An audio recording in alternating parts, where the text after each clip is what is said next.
Pennsylvania lawmakers on both sides of the aisle are also celebrating Marc Fogel's freedom. We're hearing reaction from those who advocated for his release over the last few years.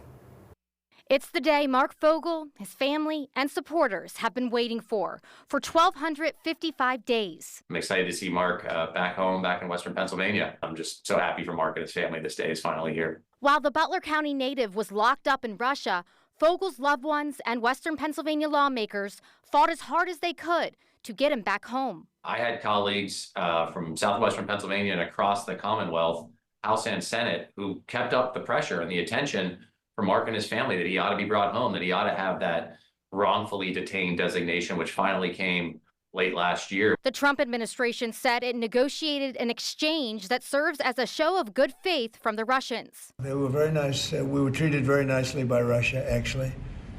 I hope that's the beginning of a relationship where we can end that war. U.S. Representative Mike Kelly, who represents Butler, recalled how President Trump met with Fogel's mother last July and pledged to do everything he could to bring Marc home safely. Congressman Kelly went on to say, "Today, President Trump, Secretary Rubio, and the Trump administration have fulfilled this promise. I want to thank President Trump for successfully securing Marc's release and for reuniting the Fogel family." Senators John Fetterman and Dave McCormick also commended the president for his efforts in finally bringing Marc home.